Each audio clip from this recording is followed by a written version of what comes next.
Hello everyone. आज के इस वीडियो में हम बात करेंगे इंजीनियरिंग मैकेनिक्स के बारे में। इसमें हम लोग देखेंगे कि हमारा जो है इम्पोर्टेंट टॉपिक्स कौन कौन सा है। इसके साथ साथ हम लोग देखेंगे कि हमको जो है पास मार्क्स के लिए क्या पढ़ना चाहिए एग्ज़ाम में। ठीक है। उसके बाद हम लोग और क्या देखने वाले हैं कि अगर टफ क्वेश्चन या आउट ऑफ सिलेबस क्वेश्चन आ गया तो उस कंडीशन में हम लोग को क्या करना है एग्ज़ाम में। उसके बाद हम लोग देखेंगे कि थ्योरी कहाँ से पूछेगा। जैसे कुछ बच्चा होता है ना जिसको न्यूमेरिकल्स पे बहुत ज़्यादा डर लगता है, तो वैसे कंडीशन में उसके मन में एक सवाल आता है कि थ्योरी कहाँ से पूछ सकता है ताकि न्यूमेरिकल से बच जाए। तो वो भी आपको हम बताएंगे। इसके साथ आपको हम बताएंगे कि हमारा जो है इजी टॉपिक्स कौन कौन सा है। जैसे जिसको मैकेनिक्स में बहुत ज़्यादा डर लगता है, वो पढ़ना बिल्कुल भी नहीं चाहता है, तो उसके लिए इजी टॉपिक्स क्या क्या रहने वाला है। तो आइए एक एक करके हम लोग सारा चीज़ देखते हैं। सबसे पहला चीज़ है हमारा कि इम्पोर्टेंट टॉपिक्स कौन कौन सा है। ठीक। तो सबसे पहले हम लोग जो है बेसिक से स्टार्ट करते हैं। हमारा जो है बेसिक वाला जो चैप्टर है उससे आपका क्या क्या पूछता है। आपसे एक चीज पूछेगा, पैरेललोग्राम लॉ ऑफ फोर्सेस पूछता है। ठीक ना। आपसे जो है सवाल क्या पूछेगा, parallelogram law of forces. Parallelogram law of forces. इसमें सवाल क्या पूछता है, इसमें आपसे पूछेगा स्टेट एंड प्रूव, यानी कि आपको स्टेटमेंट भी लिखना है और उसको प्रूव भी करना है। ठीक है। उसके बाद हमसे जो सवाल पूछता है वो हम लोग देखते हैं किससे, इक्विलिब्रियम से। ये आपका बहुत ज़्यादा इंपॉर्टेंट टॉपिक है। इक्विलिब्रियम में आपसे क्या क्या सवाल पूछता है। इसमें देखिए कुछ पूछता नहीं, मतलब इसका जो सिंपल बेसिक फार्मूला है ना इक्विलिब्रियम का, उसको अप्लाई करने आना चाहिए। जैसे हमारे पास जो सिंपल बेसिक फार्मूला है क्या, समेसन एफ एक्स बराबर जीरो, समेसन एफ वाई बराबर जीरो, उसके बाद summation of moment about any point is equal to zero. ये जो आपका बेसिक इक्वेशन है इसको आपको अप्लाई करने आना चाहिए। इसको क्या करने आना चाहिए, अप्लाई करने आना चाहिए कि कैसे कैसे इसको हम लोग लगाएंगे, उसके साथ आपको कैलकुलेशन आना चाहिए बस। ठीक है। यानी कि आपको इसको अप्लाई करने आना चाहिए और उसके बाद इससे रिलेटेड जो है कैलकुलेशन आपको मालूम होना चाहिए, इसको कैसे कैलकुलेट करते हैं। बस इतना ही पूछेगा इसमें आपको, और कुछ नहीं पूछता है। ठीक है। इसके साथ साथ तो आपको एफबीडी बनाने तो आता ही होगा, तो वो चीज़ आप देख लीजिएगा। इक्विलिब्रियम में इतना काफ़ी है कि ये जो भी क्वेश्चन इसको अप्लाई कैसे करेंगे ये आपको आना चाहिए। इसके साथ और आपको क्या आना चाहिए, इक्विलिब्रियम में एक थ्योरी भी पूछता है, बड़ा फेमस थ्योरी है। वो क्या है आपका, टाइप्स ऑफ इक्विलिब्रियम पूछेगा आपसे।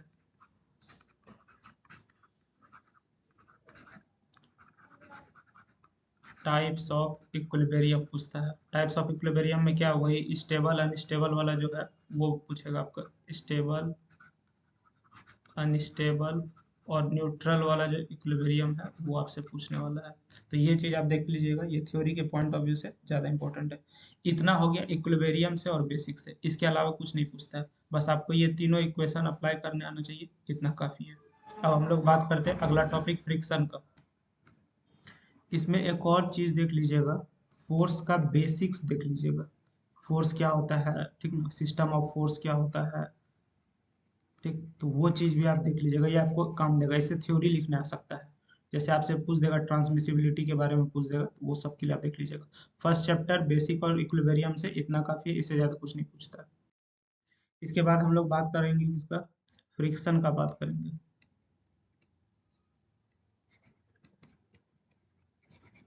फ्रिक्शन में हमसे क्या क्या पूछता है, तो फ्रिक्शन में आपसे जो है थ्योरी पूछता है। इसमें थ्योरी और न्यूमेरिकल दोनों पूछता है आपसे। थ्योरी में आपसे क्या पूछेगा फ्रिक्शन में, देखिए इससे आपको क्या पूछता है, थ्योरी और न्यूमेरिकल दोनों पूछता है। थ्योरी में पहले बताते हैं आपसे क्या पूछेगा, फ्रिक्शन का टाइप पूछेगा, बहुत फेमस है। ठीक है। लॉज ऑफ फ्रिक्शन पूछता है।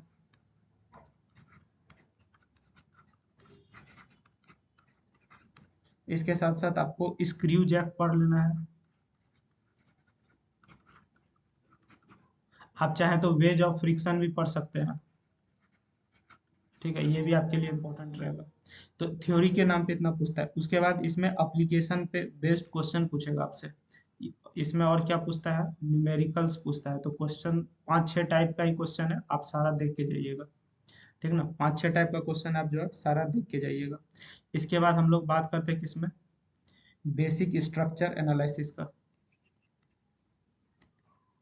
बेसिक स्ट्रक्चर एनालिसिस, जिसको आप ट्रस भी कहते हैं।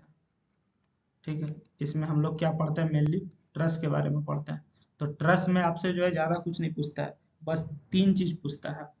तीन चीज़ में भी क्या, तीन चीज़ भी नहीं कहिए, आप दो चीज़ कहिए।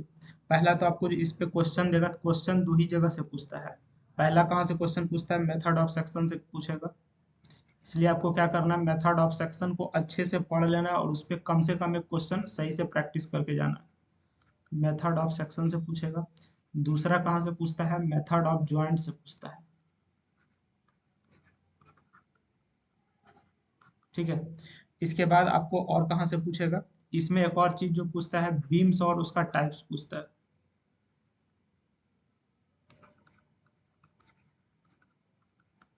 इतना काफी है आपके इस ट्रस वाला चैप्टर, यानी बेसिक स्ट्रक्चर एनालिसिस में इतना काफी है। उसके बाद हम लोग बात करते हैं, अगला मॉड्यूल जो है आपका, वो क्या है, मोमेंट ऑफ इनर्शिया है। ठीक है, जिसको आप सेंटर ऑफ ग्रेविटी सेंट्रॉयड वाला जो भी चैप्टर आपका, तो उस चैप्टर से आपसे क्या क्या पूछेगा। सबसे पहले आपको इसमें चार तरह का क्वेश्चन फ्रेम होता है। ठीक है, एक क्वेश्चन इससे कन्फर्म रहता ही रहता है हर एग्जाम में। तो इसमें आपसे क्वेश्चन जो पूछता है, वो पूछता है क्या, centroid of composite section, centroid of composite section. Centroid of composite section से आपका क्या रहता है, न्यूमेरिकल रहता है। तो आप ये देख लीजिएगा। इसके साथ साथ हमारा जो है, इसमें और क्या पूछता है, सेंटर ऑफ ग्रेविटी पूछेगा आपसे, बहुत इंपॉर्टेंट है।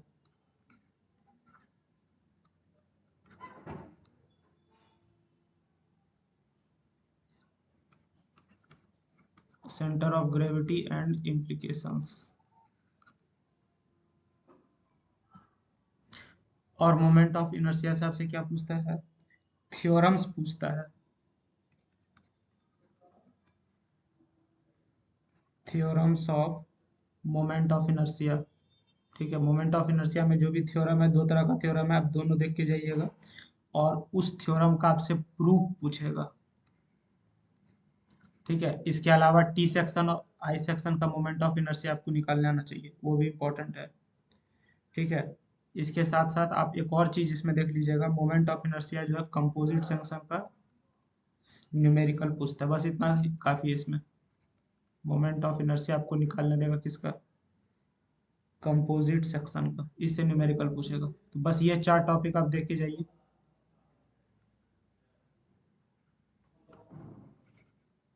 काफी आप चलिए। ठीक है ना, आसान पड़ेगा आपको, मोमेंट ऑफ इनर्शिया एक बार देख लीजिएगा ना तो बहुत आसान पड़ेगा। आइए अगला मॉड्यूल का हम लोग बात करते हैं। अगला मॉड्यूल आपका क्या है, वर्चुअल वर्क। वर्चुअल वर्क में आपसे क्या पूछता है,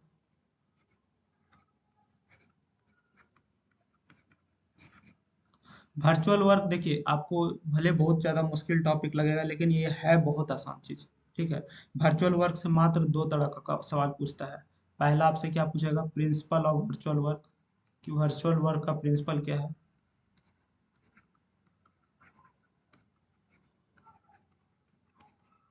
दूसरा जो आपसे सवाल पूछता है, एप्लीकेशन पूछता है आपसे।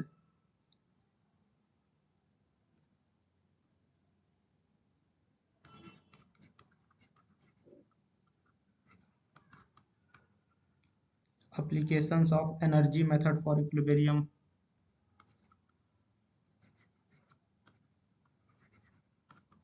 Method for equilibrium. ठीक है, बस ये दो चीज़ आप देख के जाइए, आपको बहुत ज़्यादा फायदा होगा। अच्छा, आप हमारे वीडियो के डिस्क्रिप्शन को बहुत अच्छे से पढ़िएगा, उसमें बहुत सारा आपका काम का चीज़ मिलेगा, जैसे टेलीग्राम का लिंक मिलेगा, टेलीग्राम ज्वाइन कीजिएगा तो वहाँ पे आपको बहुत सारा पीडीएफ मिल जाएगा, व्हाट्सएप ग्रुप का लिंक मिल जाएगा, या और भी जो भी आपके काम का चीज़ है, वो सारा चीज़ वीडियो के डिस्क्रिप्शन में रहता है, तो इसलिए आप देखिएगा उसको जरूर। इसके बाद हम लोग बात करते हैं पार्टिकल डायनेमिक्स का।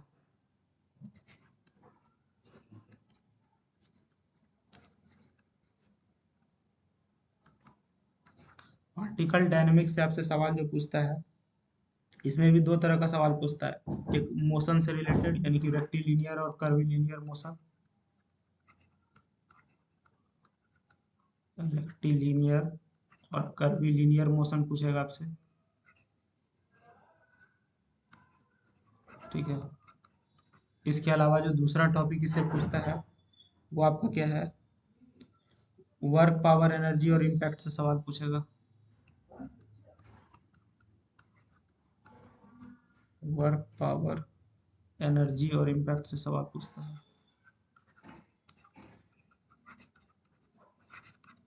ठीक है। इसके बाद और कहाँ से आपसे सवाल पूछता है इसमें, इसमें अब कुछ नहीं पूछेगा। काइनेटिक्स का बात करते हैं, सबसे आसान टॉपिक है ये काइनेटिक्स।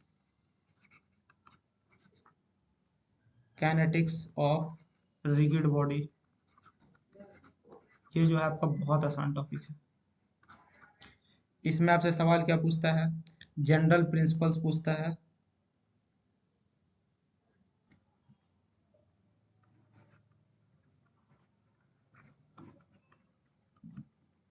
एक हो गया जनरल प्रिंसिपल्स इन डायनेमिक्स। इसके बाद और आपसे क्या पूछता है, टाइप्स ऑफ मोशन, ये भी आपका इंपॉर्टेंट है, बहुत आसान चैप्टर है ये, इसको आप जरूर पढ़ के जाइए, क्वेश्चन आएगा तो आपसे बनेगा ही बनेगा। और इसमें एक चीज पूछता है वर्क एनर्जी प्रिंसिपल, जो सबसे ज्यादा इंपॉर्टेंट है। Work energy principal and its application,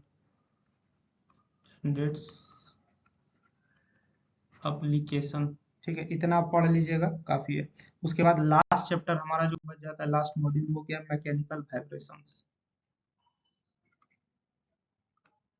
mechanical vibrations, mechanical vibrations में आपसे क्या पूछता है, इसमें बस दो चीज पूछता है मात्र। ठीक है, अब देखिए आपका जो मॉड्यूल इतना ज्यादा है, इसी के लिए इतना लंबा चला गया, नहीं तो इतना ज्यादा कुछ है नहीं मैकेनिक्स में, डरने जैसा कुछ नहीं होता। इसमें बस दो चीज पूछता है, फ्री और force, free and forced, free and forced vibrations, एक यहाँ से आपसे सवाल पूछेगा। दूसरा सवाल आपसे कहाँ से पूछता है इसमें, पेंडुलम। ठीक है, बस इतना आप देख के जाइए, आपका जो है ये हो गया हर मॉड्यूल का सिलेबस। अब आपको यहाँ से करना क्या है, एग्जाम के लिए ना कम से कम आपको 2 मॉड्यूल पढ़ के जाना है। एग्जाम के लिए आपको कम से कम क्या करना है, 2 मॉड्यूल जरूर पढ़ के जाना है, तभी आप जाके पास कीजिएगा। मिनिमम 2 मॉड्यूल आप पढ़ के जाइए। अब यहाँ से आपका असली चीज शुरू होता है कि सर पास मार्क्स के लिए क्या करना चाहिए, क्या इंपॉर्टेंट रहेगा, वो सारा चीज आपको यहाँ पे देख बताना शुरू करते हैं। अगर आपका एग्जाम है सेमेस्टर का, चाहे इंटरनल कोई भी एग्जाम है, तो आपको मिनिमम 2 मॉड्यूल पढ़ के जाना है। इसके साथ साथ आपको जो है इम्पोर्टेंट क्या रहेगा, जितना भी लॉ है सारा लॉ इम्पोर्टेंट रहेगा, जैसे लॉ ऑफ फ्रिक्शन हो गया, ठीक है, उसके बाद पैरेललोग्राम लॉ हो गया, तो इस तरह का जो भी लॉ है वो सारा आपका इम्पोर्टेंट रहेगा। उसके बाद जितना थ्योरम है वो भी आपका इम्पोर्टेंट रहेगा। ठीक है, तो वो आप देख लीजिएगा, जैसे मोमेंट ऑफ इनर्शिया का जो थ्योरम्स है वो सब आप देख लीजिएगा, ये सब आपका इम्पोर्टेंट रहेगा। और ये जो भी है इसका प्रूफ देख लीजिएगा, बात समझ में आया, विथ प्रूफ आपको ये देख के जाना है। ठीक, इसके बाद अगला सवाल क्या उठता है कि सर पास मार्क्स के लिए क्या किया जाए। ठीक है, कि अगर हमको जो है पास करना है एग्जाम में, तो उसके लिए क्या किया जाए, यहाँ से आपका ये असली क्वेश्चन होता है। क्योंकि ज़्यादातर बच्चा को मैकेनिक्स में मन नहीं लगता है, तो पास मार्क्स के लिए आपको मात्र 3 चैप्टर पढ़ना है। क्या पढ़ लेना है, जिससे ट्रस्ट से क्वेश्चन 14 नंबर का फिक्स ही रहता है। ठीक है, उसके बाद आपको फ्रिक्शन पढ़ लेना, फ्रिक्शन से भी एक क्वेश्चन रहेगा जिसमें कि आपको 7 नंबर का थ्योरी पूछ सकता है, तो फ्रिक्शन आपको पढ़ लेना है। ठीक है, फ्रिक्शन में स्क्रू जैक जरूर पढ़ के जाइएगा और इसका टाइप्स देख के जाइएगा। उसके बाद एक क्वेश्चन इक्विलिब्रियम से रहता है, समझ गए। तो ये 3 मॉड्यूल अगर आप पढ़ लेते हैं तो आप पास जरूर कर जाइएगा। इसके साथ साथ एक सबसे आसान टॉपिक है सेंटर ऑफ ग्रेविटी, उसको आप देख के जाइए। ये 4 टॉपिक पढ़ के जाइए, आपको 40 नंबर तो कोई नहीं रोक सकता। अब पास पास करने के लिए तो 25 नंबर लाना होता है, बात समझ गए। तो इतना के बाद आपको जो है बहुत ज़्यादा कुछ देखने की आवश्यकता नहीं पास के लिए। अब आगे हम लोग ये देखते हैं कि हमारा थ्योरी कहाँ से पूछता है। हमारा जो है, जैसे जो बच्चा को न्यूमेरिकल में डर लगता है उसके लिए ये सवाल होता है कि थ्योरी कहाँ से पूछता है। तो थ्योरी आपका 3 जगह से पूछता है।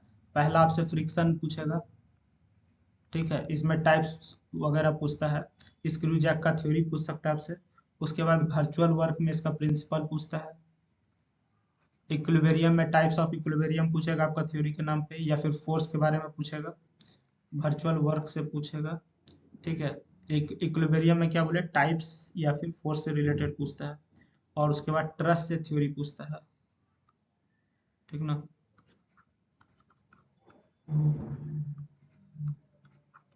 इक्विलिब्रियम का जो टाइप्स है, स्टेबल, अनस्टेबल और न्यूट्रल इक्विलिब्रियम, और उसके बाद फोर्स से आपसे सवाल पूछेगा कि फोर्स का ट्रांसमिसिबिलिटी ऑफ फोर्स क्या होता है, कितना तरह का फोर्स होता है, उसका कंपोनेंट या बेसिक टर्म जो भी है, इतना चीज आपसे थ्योरी में पूछता है, इसके अलावा कुछ नहीं पूछता है। यहाँ से आगे बढ़ते हैं, आपको एक और बात बताते हैं कि अगर एग्जाम में टफ क्वेश्चन आ गया तब क्या करना है। ठीक है, अगर एग्जाम में टफ क्वेश्चन आ गया, यानी कि आपसे क्वेश्चन हिलिए नहीं रहा है, समझ गए, या फिर आपको ये लग रहा है कि आउट ऑफ सिलेबस क्वेश्चन आ गया, देखिए actually question out of syllabus होता नहीं है। ठीक है, लेकिन आपसे अगर नहीं बन रहा था, आप उसको आउट ऑफ सिलेबस का नाम देते हैं। क्वेश्चन आपसे जो है कहाँ से पूछा जाता है, एप्लीकेशन बेस्ड, कि उसको रियल लाइफ में कैसे अप्लाई करेंगे, एप्लीकेशन बेस्ड पूछा जाता है। आपको एप्लीकेशन उसका समझ में नहीं आ रहा है, इसलिए आपको दिक्कत होता है। तो अगर टफ क्वेश्चन या आउट ऑफ सिलेबस आ गया, तो वैसे कंडीशन में आपको बस एक काम करना है, फॉलो बेसिक स्टेप्स। आपको जो उस तरह के क्वेश्चन का जो बेसिक स्टेप है, बस उसको फॉलो कर लेना है, स्टेप मार्किंग होगा, पास मार्क्स जरूर मिल जाएगा। और अगर क्वेश्चन टफ आया है तो सबके लिए टफ आया होगा, आप समझ गए। तो अगर टफ क्वेश्चन आ गया तो आपको क्या करना है, बेसिक स्टेप फॉलो करना है। अब लास्ट में ये भी बता दीजिए सर कि सबसे आसान टॉपिक्स क्या रहेगा। अगर हमको कुछ समझ में नहीं आता है, बहुत मुश्किल लगता है, तो आसान टॉपिक्स मेरे लिए क्या क्या रहने वाला है। तो आसान टॉपिक्स में आप सेंटर ऑफ ग्रेविटी पढ़ लीजिए, या मोमेंट ऑफ इनर्शिया, जो भी आप कहिए। काइनेटिक्स सबसे आसान पड़ेगा आपको। ठीक है, उसके बाद आपका इक्विलिब्रियम बहुत आसान पड़ेगा। ठीक है, और लास्ट में अगर आप चाहें तो ट्रस्ट देख लीजिए, ट्रस्ट में बस दो मेथड देखना है, ट्रस्ट भी आपको आसान पड़ेगा अगर सही से पढ़िएगा तो। ठीक है, तो इतना आप जरूर देख के जाइए। और मेरे हिसाब से मैकेनिक्स का एग्जाम जो है वो बहुत ही आसान एग्जाम होगा, अगर आप हर टॉपिक से दो दो क्वेश्चन देख के जाते हैं तो इस आज के लिए इतना ही। आपका एग्जाम बहुत अच्छा जाएगा। आपको अगर कोई भी तरह का डाउट है तो आप हमारे कमेंट सेक्शन में पूछ सकते हैं, या नहीं तो आपको एक और बात बता देते हैं, आप हमारा जो है टेलीग्राम ग्रुप ज्वाइन कीजिए, जो भी है वीडियो के डिस्क्रिप्शन में सबका लिंक है, वहाँ ज्वाइन कीजिए, आपके काम का बहुत सारा चीज़ मिलेगा। Thank you.